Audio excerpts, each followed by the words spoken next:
Toni Morrison is a master at speaking softly and unconsciously to her readers. And today we are going to hear Morrison speak at length on how to do this and why this is important and what you shouldn't be doing if you want to make this happen. And welcome to Right Conscious, everyone, where I talk about the greatest authors and books of all time. And if you want to join me on my journey of creating a literary renaissance, no matter if you are a reader or a writer, I would love to have you. But let us now hear from Morrison, because I am pumped up to talk about her because she is one of my favorite authors. I don't trust the performance. I could get a response that might make me think it was successful when it wasn't at all. The difficulty for me in writing, among the difficulties, is to write language that can work quietly on a page for a reader who doesn't hear anything. Now, for that, one has to work very carefully with what is in between the words, what is not said, which is measure, which is rhythm, and so on. So it is what you don't write that frequently gives what you do write its power. And this is some sage-like wisdom here. And this is why, and the context of this quote is someone asked Morrison, hey, as you are writing, do you read out loud? Because many of us do this. Maybe we pick up the page, whether it's a poem or a novel, and we read it out loud. And we hear its rhythms and all of that. But the problem with that is that real writing, and I'm going to say it right here, I'm going to go out on a limb, real writing speaks to the heart. And when someone speaks to your heart, it's quiet. And this is something I actually talked about and made a whole video on over on my Substack, which is that when you read some of the best writers, it's not loud in your head. It's really weird. It actually reads very, very quietly, especially some of the best poetry. It's like when you read it in your head, it's so soft. But when I read many new writers or writers that kind of jar me, or airplane writers, stand writers, it doesn't have that quiet to it. And this is one of those kind of secret things that real writers think about, how it's actually read in your head, how quiet it's read. Because if you are a musician, especially a brass player, I'm a trumpet player, you know that it's much harder to play quietly, and playing quietly helps you build more skills than just blasting the horn as loud as you can. And the same is true with writing. And maybe you don't know this, but I am a huge fan of Chinese wilderness poetry, and I translate Chinese wilderness poets all the time on my Substack. And I want you to look at this poem, very short, by Li Po. If you ask me why I dwell among green mountains, I would laugh silently. My soul is serene. The peach blossom follows the moving water. There is another heaven and earth beyond the world of men. And I'm going to leave this up here. Maybe you should pause this and read this again in your head. And after you do that, then take this image of the poem again and pause it and read it excitedly in your head. Read it in an excited manner, and it just doesn't work. If you try to read Toni Morrison's prose as a performance, it doesn't work. And this is why I like the whole, you go and do a reading and sign books after is so bad. I've been to so many legendary authors' readings, and they're just so boring or so weird because it just doesn't work. They're not meant for performance. And speaking of female authors who I love, there is a poet named Grace Paley out there. I don't know if any of you guys have heard of her, but she wrote a great poem that really encompasses this, because I just showed you guys a nature poem. It's really easy to speak softly about nature. That's not the hardest thing in the world. But how do you speak quietly, softly about events in our life, emotional things that move our soul, that hurt? I already feel like crying thinking about reading this. This is a short poem by Grace Paley. We are silent. For a moment, the wall between us opens to the universe, then closes, and you go on saying, you do not want to repeat my life. And this is a poem about her and her daughter having coffee and eating donuts together.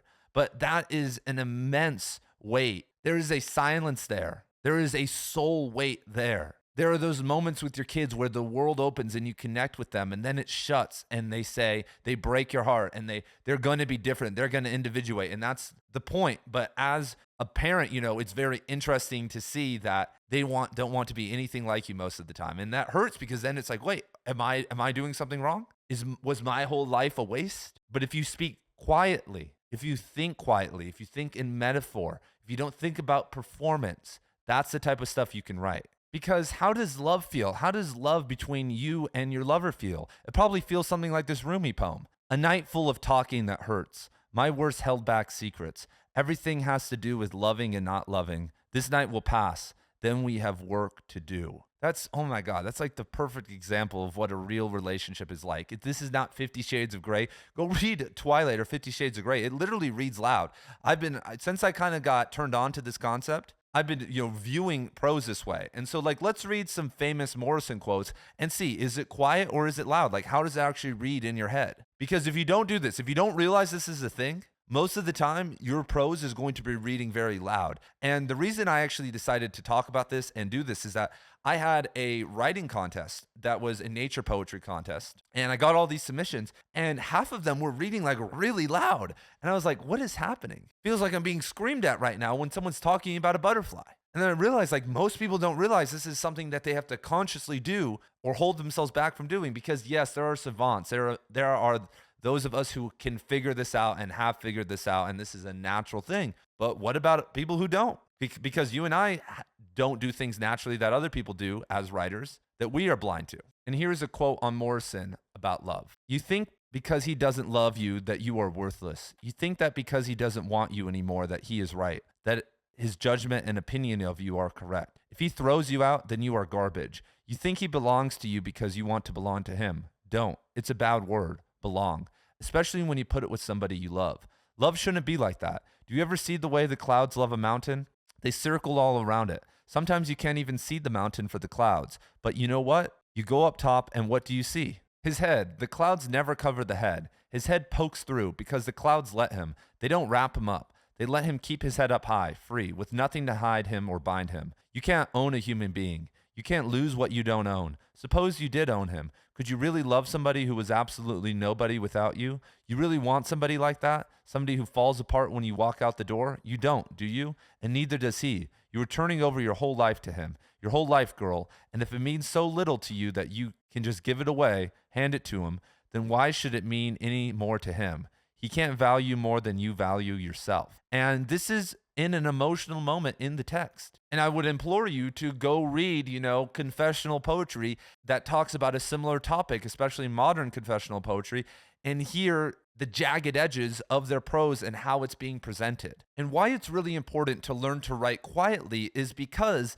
then you have the ability to contrast it when it's time. Because one of the best things that you can do as an author when things are kind of going smooth is to increase this voice in an important moment. And contrast at all levels in terms of sentence length and paragraph length and rhythm and colors and characterization and everything else is the key to all good writing. And with contrast, you can get as meta can get. And here's an example of this from my own writing really fast in a poem. The first stanza is loud because we're talking about nuclear bombs in the desert, and then we quiet down. Deserts burn, drones scream golden smoke, petrifying kit fox dens. Freeways delete Orpheus's wails. Your lyre finds me alone in dark canyons, calling to prismatic gods to release their hollow bodies stuck in cottonwood groves and to crush the voids within. And so the stanza reads more soft than the first, but the contrast, the speed works. And when you hear a lot of the best poets read, James Wright, Robert Bly, and others who actually take their performance seriously and they're actually literary poets, not slam poets,